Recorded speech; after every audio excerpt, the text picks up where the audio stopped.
जय श्री राम। 5वां अध्याय रामायण के नवाह श्रवण की विधि, महिमा तथा फल का वर्णन। सूत जी कहते हैं, रामायण का यह महात्म्य सुनकर मुनीश्वर सनत कुमार बहुत प्रसन्न हुए। उन्होंने मुनिश्रेष्ठ नारद जी से पुनः जिज्ञासा की सनत कुमार बोले, मुनीश्वर, आपने रामायण का महात्म्य कहा, अब मैं उसकी विधि सुनना चाहता हूँ। महाभाग मुने, आप तत्वार्थ ज्ञान में कुशल हैं, अतः अनंत कृपा पूर्वक इस विषय को यथार्थ रूप से बताएं। नारद जी ने कहा, महर्षियों, तुम लोग एकाग्रचित होकर रामायण की यह विधि सुनो, जो संपूर्ण लोगों में विख्यात है। वह स्वर्ग तथा मोक्ष संपत्ति की वृद्धि करने वाली है। मैं रामायण कथा श्रवण का विधान बता रहा हूँ, तुम सब लोग मुझे सुनो। रामायण कथा का अनुष्ठान करने वाले वक्ता एवं श्रोता को भक्ति भाव से भावित होकर उस विधान का पालन करना चाहिए। उस विधि का पालन करने से करोड़ों पाप नष्ट हो जाते हैं। चैत्र मास तथा कार्तिक मास के शुक्ल पक्ष की पंचमी तिथि को कथा आरंभ करनी चाहिए।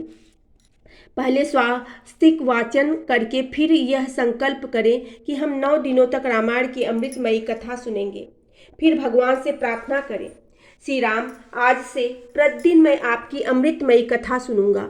यह आपकी कृपा प्रसाद से परिपूर्ण हो। नित्य प्रति आप मार्ग की शाखा से दंत शुद्धि करके राम भक्ति में तत्पर हो विधि पूर्वक स्नान करें। अपनी इंद्रियों को संयम में रखकर भाई बंधुओं के साथ स्वयं कथा सुने। पहले अपने कुलाचार के अनुसार दंत धावन पूर्वक स्नान करके श्वेत वस्त्र धारण करें और शुद्ध हो घर आकर मौन भाव से दोनों पैर धोने के पश्चात आचमन करके भगवान नारायण का स्मरण करें। फिर प्रतिदिन देव पूजन करके संकल्प पूर्वक भक्ति भाव से रामायण ग्रंथ की पूजा करें। व्रती पुरुष व आह्वान, आसन, गंध, पुष्प आदि के द्वारा ओम नमो नारायण इस मंत्र से भक्ति परायण होकर पूजन करें। संपूर्ण पापों की निवृत्ति के लिए अपनी शक्ति के अनुसार 1, 2 या 3 बार प्रयत्न पूर्वक होम करें। इस प्रकार जो मन और इंद्रियों को संयम में रहकर रामायण की विधि का अनुष्ठान करता है, वह भगवान विष्णु के धाम में जाता है, जहाँ से लौटकर वह फिर इस संसार में नहीं आता।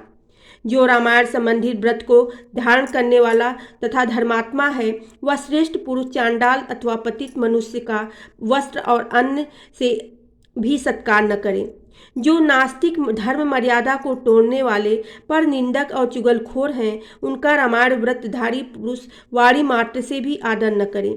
जो पति के जीवित रहते ही पर पुरुष के समागम से माता द्वारा उत्पन्न किया जाता है, उस जारस पुत्र को कुंड कहते हैं।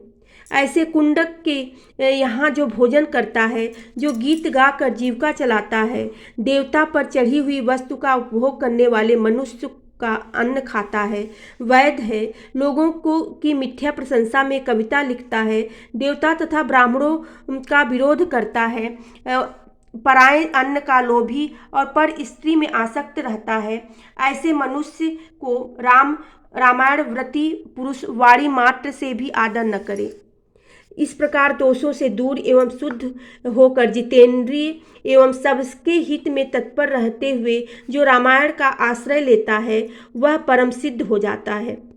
गंगा के समान तीर्थ, माता के तुल्य गुरु, भगवान विष्णु के सदृश देवता तथा रामायण से बढ़कर कोई उत्तम वस्तु नहीं है।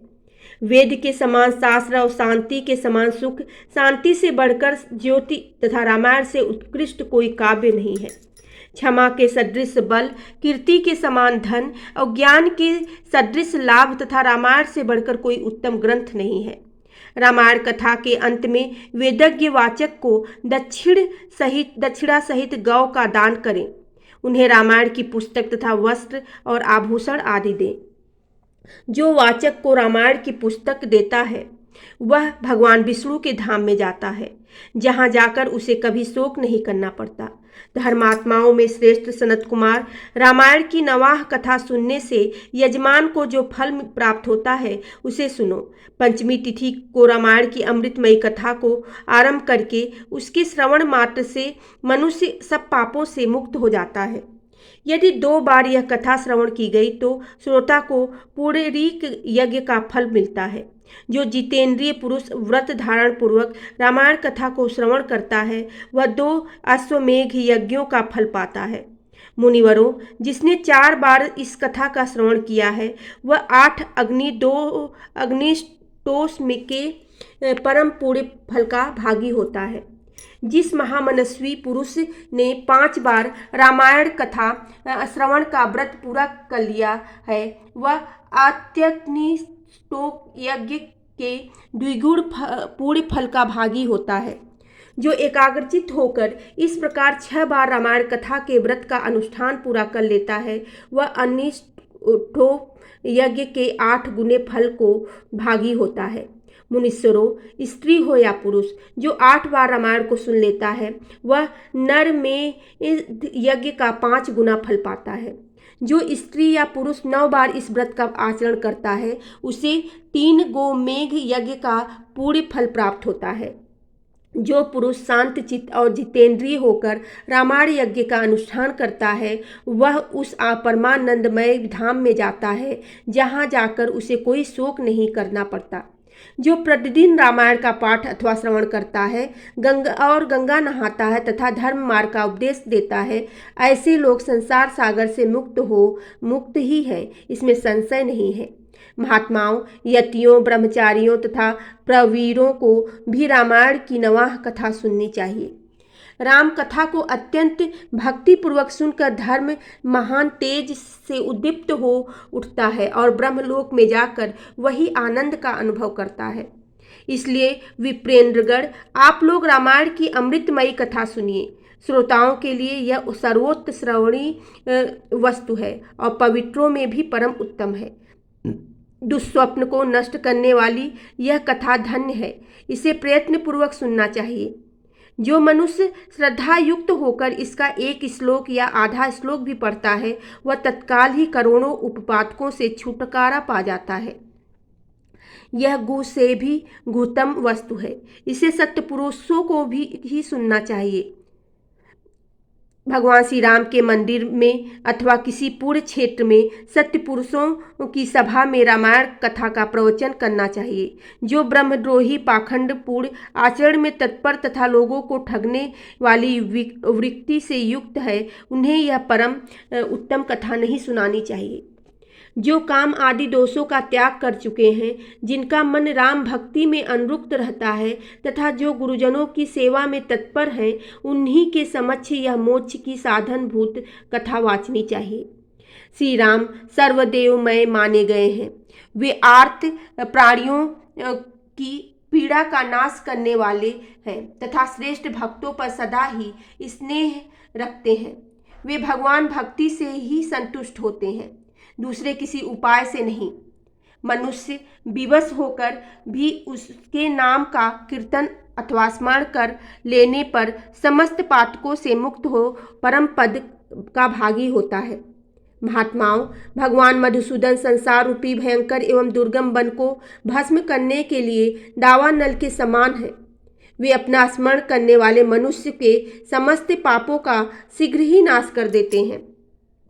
इस पवित्र काव्य के प्रतिपाद्य विषय में ही है, अतः यह परम उत्तम काव्य सदा ही श्रवण करने योग्य है। इसका श्रवण अथवा पाठ करने से यह समस्त पापों का नाश करने वाला है।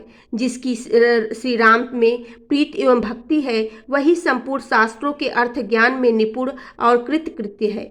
ब्राह्मणों, उसकी उपार्जित की हुई तपस्या पवित्र, सत्य और सफल है, क्योंकि राम रस में प्रीति हुए बिना रामायण के अर्थ श्रवण में प्रेम नहीं होता। जो द्विज इस भयंकर कालिकाल में रामायण तथा श्री राम नाम का सहारा लेते हैं वे ही कृतकृत्य हैं। रामायण की इस अमृतमयी कथा का नवाह श्रवण करना चाहिए। जो महात्मा ऐसा करते हैं वे कृतज्ञ हैं, उन्हें प्रतिदिन मेरा बारंबार नमस्कार है। श्री राम का नाम ले, केवल श्री राम नाम ही मेरा जीवन है। कलयुग में और किसी उपाय से जीवों की सद्गति नहीं होती है। सूत कहते हैं, महात्मा नारद जी के द्वारा इस प्रकार ज्ञानोपदेश पाकर सनत कुमार जी को तत्काल ही परमानंद की प्राप्ति हो गई। अतः विप्रवरों, तुम सब लोग रामायण की अमृतमयी कथा सुनो। रामायण की 9 दिनों में ही सुनना चाहिए। ऐसा करने वाला समस्त पापों से मुक्त हो जाता है। द्विजोत्तमों, इस महान काव्य को सुनकर जो वाचक की पूजा करता है उस पर लक्ष्मी सहित भगवान विष्णु प्रसन्न होते हैं। विप्रेंद्रगढ़, वाचक के प्रसन्न होने पर ब्रह्मा, विष्णु और महादेव जी प्रसन्न हो जाते हैं। इस विषय में कोई अन्यथा विचार नहीं करना चाहिए। रामायण के वाचकों को अपने वैभव के अनुसार गौ, वस्त्र, सुवर्ण तथा रामायण की पुस्तकें आदि वस्तुएं देनी चाहिए। उस दान का पूर्ण फल बता रहा हूँ, आप लोग एकाग्रचित होकर सुने। उस दाता को ग्रह तथा भूत, वेताल आदि कभी बाधा नहीं पहुँचाते। श्री रामचरित्र का श्रवण करने पर श्रोता के संपूर्ण श्रेय की वृद्धि होती है। उसे न तो अग्नि ही की बाधा प्राप्त होती है और न चोर आदि का भय ही।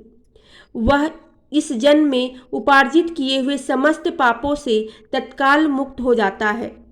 वह इस शरीर का अंत होने पर अपनी 7 पीढ़ियों के साथ मोक्ष का भागी होता है। पूर्व काल में सनत कुमार मुनि के भक्ति पूर्वक पूछने पर नारद जी ने उनसे जो कुछ कहा था वह सब मैंने आप लोगों को बता दिया। रामायण आदि काव्य है, यह संपूर्ण वेदार्थों की संपत्ति के अनुकूल है। इसके द्वारा समस्त पापों का निवारण हो जाता है। यह पूर्णमय काव्य संपूर्ण दुखों का विनाशक तथा समस्त पुण्यों और यज्ञों का फल देने वाला है। जो विद्वान इसके एक या आधे श्लोक का भी पाठ करता है उन्हें कभी पापों का बंधन नहीं प्राप्त होता है। श्री राम को समर्पित किया हुआ यह पूरे काव्य संपूर्ण कामनाओं को देने वाला है। जो लोग भक्ति पूर्वक इसे सुनते और समझते हैं उनको प्राप्त होने वाले पूर्ण फल का वर्णन सुनो। वे लोग 100 जन्मों में उपार्जित किए हुए पापों से तत्काल मुक्त हो अपनी हजारों पीढ़ियों के साथ परम पद को प्राप्त होते हैं। जो प्रतिदिन श्री राम का कीर्तन करते हैं उनके लिए तीर्थ सेवन, गोदान, तपस्या तथा यज्ञों की क्या आवश्यकता है। चैत्र मास तथा कार्तिक में रामायण की अमृतमयी कथा का नवाह पारायण सुनना चाहिए। रामायण श्री रामचंद्र जी की प्रसन्नता प्राप्त करने वाला, श्री राम भक्ति को बढ़ाने वाला, समस्त पापों का विनाशक तथा सभी संपत्तियों की वृद्धि करने वाला है। जो एकाग्रचित होकर रामायण को सुनता है अथवा पढ़ता है वह सब पापों से मुक्त हो भगवान विष्णु के लोक में जाता है। बोलो सियावेरी रामचंद्र की जय, पवन सुत हनुमान की जय।